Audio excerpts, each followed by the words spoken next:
Hi welcome back. എല്ലാവർക്കും നമ്മുടെ പുതിയൊരു വീഡിയോയിലേക്ക് സ്വാഗതം. അപ്പോൾ ഇന്നത്തെ വീഡിയോ ഒരു സ്റ്റഡി വ്ളോഗാണ് കേട്ടോ, ഒരു ഈവനിങ് സ്റ്റഡി വ്ളോഗാണ്. അപ്പോൾ ഇന്ന് വൈകുന്നേരം ഞാൻ കോളേജിൽ നിന്ന് നേരത്തെ വന്നിട്ടുണ്ടായിരുന്നു. ഏകദേശം ഒരു 3 മണിയൊക്കെ ആയപ്പോഴത്തേക്കും വന്നു. അപ്പോൾ ഞാൻ വിചാരിച്ചു കുറച്ച് സമയം ഇനി പഠിക്കാം, അതിനുശേഷം ബാക്കിയുള്ള കാര്യങ്ങളൊക്കെ ചെയ്യാമെന്ന്. പിന്നെ അത് മാത്രമല്ല, ഞാൻ വന്ന സമയത്ത് മോൻ ഉറങ്ങുമായിരുന്നു. അപ്പോൾ അവൻ ഉറങ്ങുന്ന സമയത്ത് എന്തെങ്കിലും ഇങ്ങനെയുള്ള നമുക്ക് ഇരുന്ന് ചെയ്യേണ്ട കാര്യങ്ങളൊക്കെ ചെയ്തു വെച്ചാൽ പിന്നെ അവൻ എണീക്കുമ്പോൾ അവന് ഫുഡൊക്കെ കൊടുത്തിട്ട് ബാക്കി നമുക്ക് അവനെ മാനേജ് ചെയ്യാൻ പറ്റുന്നതേ ഉള്ളൂ. അപ്പോൾ അതുകൊണ്ടാണ് വന്നപ്പോൾ തന്നെ കുറച്ച് സമയം പഠിക്കാമെന്ന് വിചാരിച്ചത്. അപ്പോൾ ഞാൻ ആദ്യം ചെയ്യുന്നത് തലേ ദിവസം പഠിച്ച കാര്യങ്ങളൊന്ന് എഴുതി നോക്കുവാണ്. റിവിഷൻ പലപ്പോഴും ഇങ്ങനെ ഒരു ആക്റ്റീവ് റിക്കോളിംഗ് വഴിയാണ് ചെയ്യാറുള്ളതെന്ന് ഞാൻ പറഞ്ഞിട്ടുണ്ടായിരുന്നു അല്ലേ. ഇത് മാത്രമല്ല കേട്ടോ, അല്ലാതെ ഇങ്ങനെ വായിച്ചു നോക്കി അതേപോലെ വോയിസ് കേട്ടും ഒക്കെ റിവൈസ് ചെയ്യാറുണ്ട്. പക്ഷേ എനിക്ക് കൂടുതൽ താല്പര്യം ഇങ്ങനെ ഒരു ആക്റ്റീവ് റിക്കോളിംഗ് വഴി റിവൈസ് ചെയ്യുന്നതാണ്. പക്ഷേ മോൻ എണീറ്റിരിക്കുന്ന സമയത്ത് ഇത് നടക്കില്ല. കാരണം ഞാനിപ്പം എവിടെയെങ്കിലും സ്റ്റഡി ടേബിളിൻ്റെ അവിടുത്തെ ആ ഒരു ചെയറിലൊക്കെ ഇരിക്കണ കാണുമ്പോൾ ആൾക്ക് എൻ്റെ മടിയിൽ വന്നിരിക്കണം, പിന്നെ പേനയെടുക്കണം, ബുക്കിൽ വരയ്ക്കണം, അങ്ങനെയൊക്കെ പല പല വാശികളാകും. അപ്പോൾ അവൻ ഉണർന്നിരിക്കുന്ന സമയത്ത് പഠിക്കുമ്പോഴോ റിവിഷൻ ചെയ്യുമ്പോഴോ ഒക്കെ അങ്ങനെ ഒരു പ്രശ്നമുണ്ട്. ആളെയും കൂടി ഒന്ന് മാനേജ് ചെയ്യണം, അല്ലെങ്കിൽ നമ്മുടെ ഒപ്പം തന്നെ ആൾക്ക് ബുക്കും പേനയൊക്കെ വേണം. അപ്പോൾ ആ സമയത്തൊക്കെ ഞാൻ റിവൈസ് ചെയ്യാൻ വേണ്ടിയിട്ട് മെയിനായിട്ട് യൂസ് ചെയ്യുന്നത് ഫോണിൽ ഏതെങ്കിലും ക്ലാസ് ഒക്കെ കേട്ടിട്ട് ഹെഡ്സെറ്റ് വെച്ചിട്ടാണ് റിവൈസ് ചെയ്യുന്നത്. അല്ലെങ്കിൽ എൻ്റെ വോയിസിൽ തന്നെ ഇങ്ങനെ നമ്മൾ പഠിച്ച കാര്യങ്ങളൊക്കെ ഞാൻ പറഞ്ഞ് ടെലിഗ്രാമിൽ വോയിസ് നോട്ടുകൾ ഉണ്ടാക്കിയിട്ടുണ്ട്. ഇതൊക്കെ ഞാൻ നേരത്തെ പല വീഡിയോസിലും പറഞ്ഞിട്ടുള്ളതാണ്. ടെലിഗ്രാമിൽ നമുക്ക് പ്രൈവറ്റ് ആയിട്ട് ചാനൽ ഉണ്ടാക്കാൻ പറ്റും.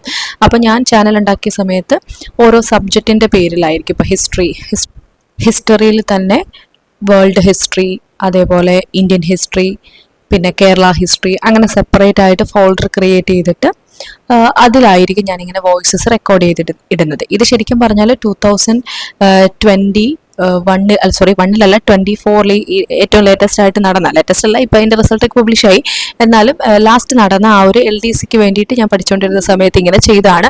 പിന്നെ ആ ഒരു സമയത്ത് നല്ലോണം അത് റിവൈസ് ചെയ്തിട്ടുണ്ട്. പക്ഷെ പിന്നീട് ഞാനത് അങ്ങനെ നോക്കാറില്ലായിരുന്നു. പിന്നെ ഇപ്പോൾ പഠനം ഒന്ന് റീസ്റ്റാർട്ട് ചെയ്ത് വന്നപ്പോഴാണ് ആ വോയിസ് കേട്ട് പഠിച്ചാലോ, കാരണം അന്നുള്ള നോട്ട്സിൽ നിന്നുള്ള ആ ഒരു വോയിസ് തന്നെയാണ് അതിൽ ഞാൻ റെക്കോർഡ് ചെയ്ത് വെച്ചിരിക്കുന്നത്. അപ്പം ഇപ്പോഴും ആ നോട്ട്സ് തന്നെ യൂസ് ചെയ്തിട്ടാണ് പഠിക്കുന്നത്. അപ്പം അതുകൊണ്ട് അത് കേൾക്കുന്നത് കുറച്ചുകൂടെ ഹെൽപ്ഫുൾ ആയിരിക്കുമല്ലോ എന്ന് വെച്ചാൽ. ശരിക്കും ഇന്ന് വൈകുന്നേരം പഠിക്കാനിരുന്നപ്പോൾ ഞാൻ ഏറ്റവും കൂടുതൽ ചെയ്തത് റിവിഷൻ തന്നെയാണ്. ഒരു 3 തൊട്ട് 4 വരെ ശരിക്കും പറഞ്ഞാൽ പഠിച്ച കാര്യങ്ങളൊന്ന് റിവൈസ് ചെയ്ത് നോക്കുമായിരുന്നു. കാരണം ഇന്ന് കോളേജിൽ വെച്ചിട്ടും എനിക്കധികം പഠിക്കാൻ പറ്റിയിട്ടുണ്ടായിരുന്നില്ല. അപ്പോൾ പഠിച്ചത് ഒന്നുകൂടെ ഒന്ന് റിവൈസ് ചെയ്തിട്ട് ബാക്കി പഠിച്ചു തുടങ്ങാമെന്ന് വിചാരിച്ചു. അങ്ങനെ ഇതേപോലെ ഓരോന്നും ഒന്ന് എഴുതി കേട്ടോ. ഞാനിങ്ങനെ സമയം കിട്ടുന്നതുകൊണ്ടാണ് ഇങ്ങനെ എഴുതി റിവൈസ് ചെയ്യുന്നത്. അല്ലെങ്കിൽ ഞാൻ പറഞ്ഞല്ലോ, വോയിസ് ഒക്കെ കേട്ടിട്ടായിരിക്കും റിവൈസ് ചെയ്യുന്നത്. അപ്പോൾ ഇതൊക്കെ ഞാൻ നേരത്തെ നോട്ട്സ് പ്രിപ്പയർ ചെയ്ത് വെച്ചതാണ് കേട്ടോ. ഇപ്പോഴ് ഞാൻ ആദ്യം പഠിക്കാൻ സ്റ്റാർട്ട് ചെയ്ത ആ സമയത്ത് ഞാൻ വിചാരിച്ചു റാങ്ക് ഫയൽ വെച്ചിട്ട് തന്നെ പഠിക്കാമെന്ന്. പക്ഷേ പഠിക്കുമ്പോൾ കുഴപ്പമില്ല, അത് കഴിഞ്ഞ് അത് റിവിഷൻ ചെയ്യാൻ എടുക്കുമ്പം ഈ റാങ്ക് ഫയൽ അത്ര നല്ലതല്ല എന്ന് എനിക്ക് തോന്നി. എന്ന് വെച്ചാൽ റാങ്ക് ഫയൽ നല്ലതല്ല എന്നല്ല, റിവൈസ് ചെയ്യാൻ റാങ്ക് ഫയലിലും നല്ലത് നമുക്ക് ഷോർട്ട് നോട്ടാണെന്ന് എനിക്ക് തോന്നി. അങ്ങനെ പിന്നെ എനിക്ക് തോന്നുന്നു ഒരു 10-15 പേജസ് റാങ്ക് ഫയലിൻ്റെ പഠിച്ചിട്ടുണ്ടായിരുന്നു. അപ്പോൾ അത് ഫുള്ള് ഞാനിരുന്ന് ഒരു നോട്ട്ബുക്കിലേക്ക് ഷോർട്ട് നോട്ടാക്കി എഴുതി. അപ്പോൾ ഞാൻ ഒരു തവണ കോളേജിൽ വെച്ചിട്ട് കുറച്ച് സമയം കിട്ടിയപ്പോഴാണ് ഇങ്ങനെ നോട്ട് തയ്യാറാക്കാൻ വേണ്ടിയിട്ടിരുന്നത്. അപ്പോൾ ആ സമയത്ത് എൻ്റെ കയ്യിൽ അതിൻ്റെ ആ ഒരു കറസ്പോണ്ടിങ് ബുക്ക് എൻ്റെ കയ്യിലില്ലായിരുന്നു. സാധാരണ ഞാൻ ബുക്കിലാണ് അങ്ങനത്തെ ഷോർട്ട് നോട്ട്സ് എഴുതി വെക്കുന്നത്. പക്ഷേ ഞാൻ പറഞ്ഞല്ലോ, നമ്മൾ പലപ്പോഴും ഒരു കാര്യം ചെയ്യാൻ തോന്നുമ്പോൾ നമുക്ക് പല റെസിസ്റ്റൻസ് ഉണ്ടാവും. ആ ബുക്കില്ല എന്ന് പിന്നെ എഴുതാം, വീട്ടിൽ ചെന്നിട്ട് എഴുതാം, അങ്ങനെയൊക്കെ എനിക്ക് അവിടെ വെച്ച് തോന്നി. പക്ഷെ ഞാൻ വിചാരിച്ചു കുഴപ്പമില്ല, ഇപ്പം പേപ്പർ ഉണ്ടായിരുന്നു, ആ പേപ്പറിൽ എഴുതാം, എന്നിട്ട് വീട്ടിൽ ചെല്ലുമ്പോഴത്തേക്ക് അത് കട്ട് ചെയ്ത് ഒട്ടിക്കാമെന്ന് വിചാരിച്ചു കേട്ടോ. കാരണം അല്ലെങ്കിൽ അത് നടക്കുകയില്ല, അവിടെ വെച്ച് വേറെ എന്തെങ്കിലുമൊക്കെ ചെയ്ത് സമയം പോകും. അപ്പം അങ്ങനെ ഞാൻ അവിടെ വേൾഡ് ജോഗ്രഫിയുടെ നോട്ട് ഒരു പേപ്പറിൽ നോട്ട് പോലെ, അതായത് നമ്മൾ ഓൾറെഡി റാങ്ക് ഫയൽ വെച്ചിട്ട് പഠിച്ചു, ആ പഠിച്ചതിൽ നിന്ന് നമുക്ക് വേണ്ട കാര്യങ്ങൾ മാത്രം ഒരു നോട്ട് പോലെ വളരെ ഷോർട്ടായിട്ട് നമുക്ക് കിട്ടുന്ന രീതിയിൽ ഒരു നോട്ട് പോലെ ആക്കിയിട്ടുണ്ടായിരുന്നു. ഇനി ആ ഒരു നോട്ട് ഞാനിപ്പം ബുക്കിലേക്ക് ഒട്ടിക്കുന്നില്ല, ഇനി കുറച്ച് സമയം രാത്രിയിൽ പഠിക്കാൻ കിട്ടും, അപ്പോൾ ആ സമയത്ത് ചെയ്യാമെന്ന് വിചാരിച്ചു. ഇപ്പം ഞാൻ തൽക്കാലം ആ ഒരു ജോഗ്രഫിയുടെ നമ്മുടെ റാങ്ക് ഫയൽ തന്നെ വെച്ചിട്ടാണ് ഒന്ന് റിവൈസ് ചെയ്യുന്നത്. കണ്ടോ, റാങ്ക് ഫയൽ വെച്ചിട്ട് ഞാൻ റിവൈസ് ചെയ്യുമ്പോൾ ഈ രീതിയിലാണ്, ഇങ്ങനെ ഒരു പേപ്പർ വെച്ചിട്ട് മറച്ച് വെച്ചിട്ട് നമുക്ക് ക്വസ്റ്റ്യൻസിൻ്റെ ആൻസർ കിട്ടുന്നുണ്ടോ എന്നുള്ള രീതിയിൽ നോക്കും. എനിക്ക് എപ്പോഴും വളരെ എഫക്റ്റീവായിട്ട് തോന്നിയ ഒരു സ്റ്റഡി മെത്തേഡ് അതാണ് കേട്ടോ. നമ്മൾ ഒന്ന് പഠിച്ചതാണെങ്കിൽ നമ്മളത് പിന്നെ ഒന്ന് മറച്ചു വെച്ചിട്ട് നമുക്കതിൻ്റെ ആൻസർ കിട്ടുന്നുണ്ടോ എന്നുള്ള രീതിയിൽ നോക്കി പഠിക്കുന്നത് വളരെ ഹെൽപ്ഫുൾ ആണെന്ന് എനിക്ക് തോന്നിയിട്ടുണ്ട്. അപ്പോൾ അങ്ങനെ തന്നെ ഞാനിത് തൽക്കാലം റിവൈസ് ചെയ്തു. എന്നിട്ട് വൈകുന്നേരം ആ ഒരു ഷോർട്ട് നോട്ട് വേറൊരു ബുക്കിലേക്ക് മാറ്റിയിട്ട് പിന്നെ അതൊന്ന് സിസ്റ്റമാറ്റിക്കായിട്ട് പഠിച്ചു പോകാമെന്ന് വിചാരിച്ചു. അപ്പോൾ അങ്ങനെയൊക്കെയാണ്. ഇനിയിപ്പം കുറച്ച് സമയം ഇങ്ങനെ റിവൈസൊക്കെ ചെയ്തിരുന്നപ്പോൾ തന്നെ മോൻ ഏറ്റിട്ടുണ്ടായിരുന്നു. അപ്പോൾ ഇന്നിപ്പോൾ അവന് ഏത്തപ്പഴം നെയ്ക്കകത്ത് ഇങ്ങനെ ഒരു ഫ്രൈ ചെയ്ത് കൊടുക്കാമെന്ന് വിചാരിച്ചു കേട്ടോ. കാരണം ഏത്തപ്പഴം റെഗുലറായിട്ട് കൊടുക്കുന്നതുകൊണ്ട് ചിലപ്പോൾ അവന് കഴിക്കാൻ മടിയാണ്. വൈകുന്നേരം മിക്ക ദിവസങ്ങളിലും ഏത്തപ്പഴമാണ്. ഇപ്പം ഞാനിങ്ങനെ മാറ്റി മാറ്റി റാഗി കൊണ്ട് എന്തെങ്കിലുമൊക്കെ ഉണ്ടാക്കിയാലോ എന്ന് ആലോചിക്കുന്നുണ്ട്. കാരണം ഒരു സാധനം തന്നെ കൊടുക്കുമ്പോഴത്തേക്കും ആർക്കാണെങ്കിലും ഒരു മടുപ്പുണ്ടാവില്ല. അതിപ്പോൾ കുട്ടികൾക്കാണെങ്കിലും നമുക്കാണെങ്കിലും ഒക്കെ.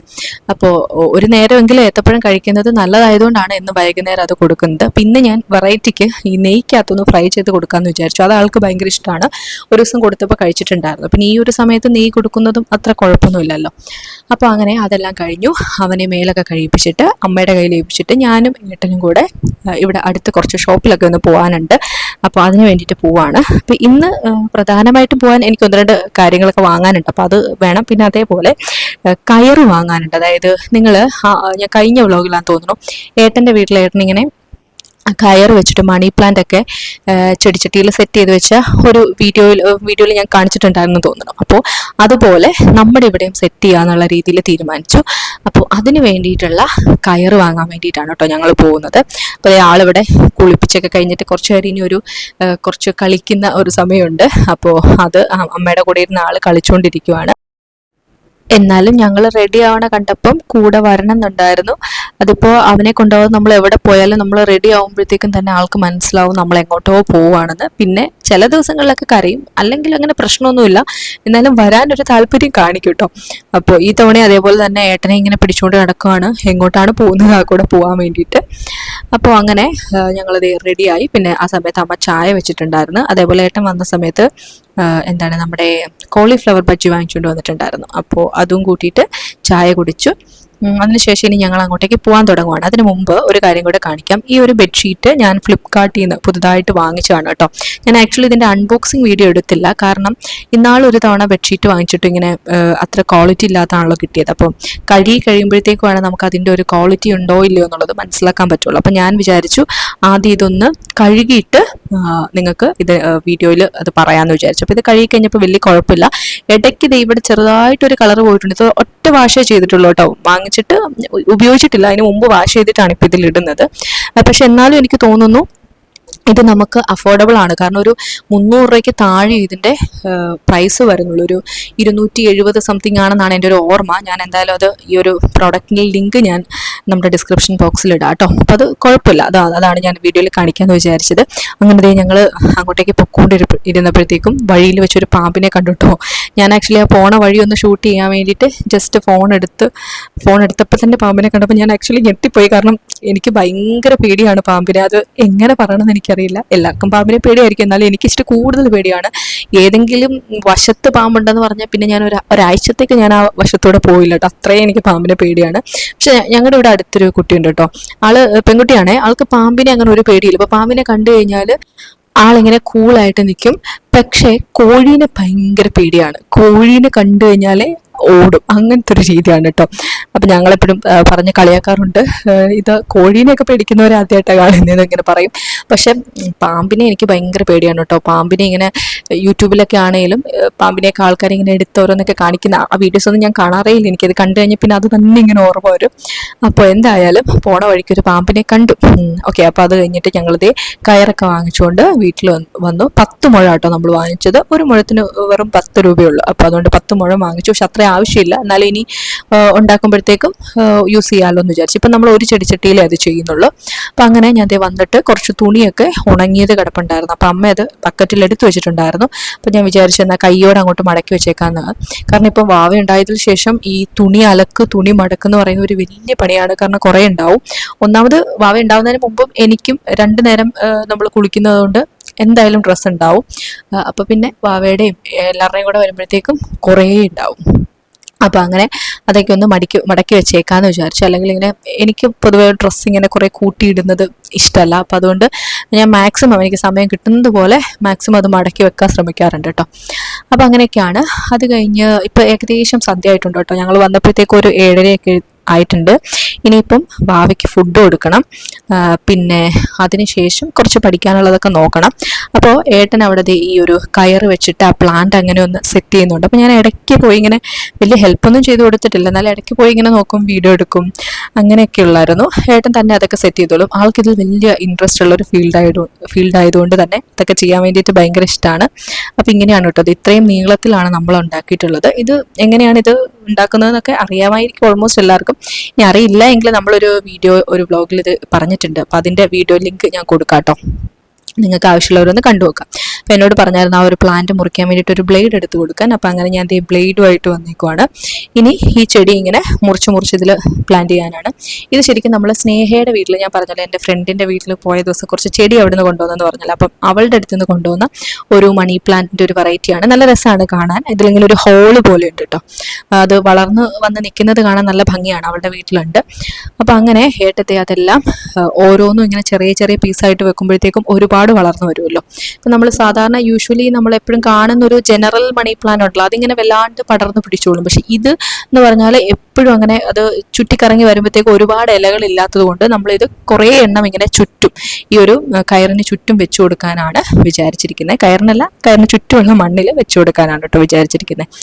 അപ്പോൾ അങ്ങനെ അതിൻ്റെ കാര്യങ്ങളെല്ലാം ഏട്ടൻ ചെയ്തുകൊണ്ടിരിക്കുവാണ്.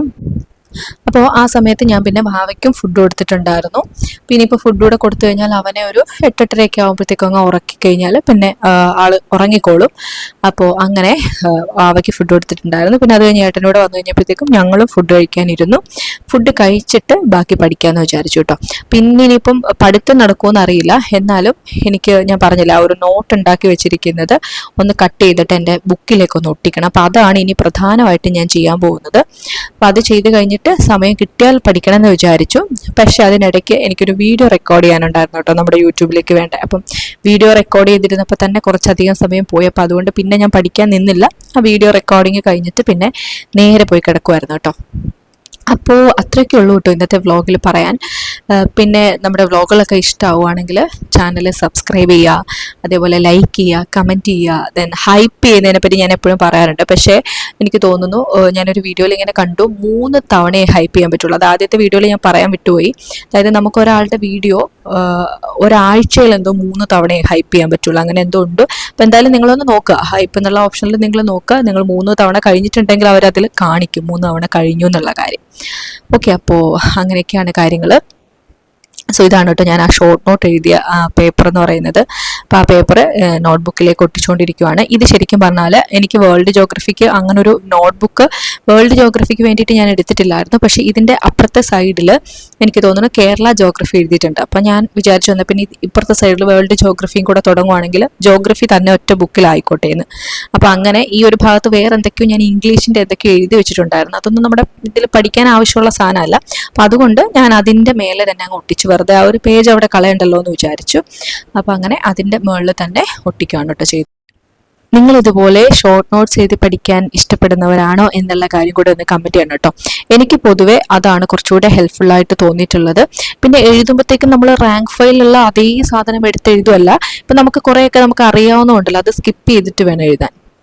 ഇനി ഷോർട്ട് നോട്ട്സ് എങ്ങനെ പ്രിപ്പയർ ചെയ്യണം എന്നുള്ളതിൽ കൺഫ്യൂഷൻ ഉള്ളവരാണെങ്കിൽ നിങ്ങളൊന്ന് കമൻറ്റ് ചെയ്യട്ടോ. ഞാനതൊരു വീഡിയോ ആയിട്ട് ചെയ്യാം. അതായത് ഒരു ടോപ്പിക് എടുത്തിട്ട് അതിൽ നിന്ന് എങ്ങനെയാണ് ഞാൻ ഷോർട്ട് നോട്ട്സ് ഉണ്ടാക്കുന്നത് എന്നുള്ളൊരു രീതി ഞാനൊന്ന് ഒരു വീഡിയോയിലൂടെ കാണിക്കാം കേട്ടോ. അപ്പോൾ ഇത്രയൊക്കെ കാര്യങ്ങൾ ഇന്നത്തെ വ്ളോഗിൽ പറയാനുള്ളൂ. സോ അടുത്തൊരു വ്ളോഗിൽ കാണാം. Thank you for watching.